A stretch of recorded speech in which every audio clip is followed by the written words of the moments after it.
ప్రకాశం జిల్లా పొదిల్లో వైసీపీ అధినేత జగన్మోహన్ రెడ్డి 52వ జన్మదినం సందర్భంగా రాజశేఖర రెడ్డి విగ్రహాలకు పూలమాలలు వేసి నివాళులర్పించారు.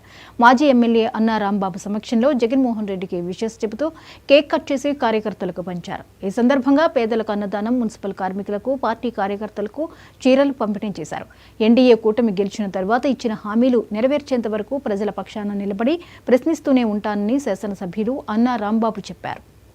మాజీ ముఖ్యమంత్రి వర్యులు వైఎస్ఆర్ కాంగ్రెస్ పార్టీ జాతీయ అధ్యక్షులు శ్రీ వైఎస్ జగన్మోహన్ రెడ్డి గారి 52వ జన్మదిన సందర్భంగా మార్కాపూర్ నియోజకవర్గ వైఎస్ఆర్ కాంగ్రెస్ పార్టీ నాయకులు, కార్యకర్తలు, అభిమానులు, ఓటర్ల తరఫున గౌరవ జగన్మోహన్ రెడ్డి గారికి జన్మదిన శుభాకాంక్షలు తెలియపరుస్తూ వారు ఆ భగవంతుని ఆశీస్సులతో నిండు నూరేళ్లు ప్రజలకు మంచి ఉపయోగపడే సేవలు అందిస్తూ ఈ రాష్ట్ర అభివృద్ధికి ఆకాంక్షిస్తూ ముందుకు వెళ్ళేదానికి భగవంతుని ఆశీస్సులు ఎల్లవేళ్ళ ఉండాలని చెప్పేసి ఆకాంక్షిస్తూ వారికి హృదయపూర్వక జన్మదిన శుభాకాంక్షలు తెలియపరుస్తూ వైఎస్ఆర్ కాంగ్రెస్ పార్టీ నాయకులు, కార్యకర్తలు, అభిమానులందరూ కూడా సమిష్టిగా ముందుకు వెళ్ళి ఈ కూటమి ప్రభుత్వం ఏదైతే వాగ్దానాలు చేసి రాజకీయ ఎన్నికల్లో గెలిచిందో అవన్నీ కూడా నెరవేరేదాని కోసం ప్రజల పక్షాన ఉండి పోరాటం చేసి దానికి ముందుకు రావాలని కూడా విజ్ఞప్తి చేస్తూ జై జగన్.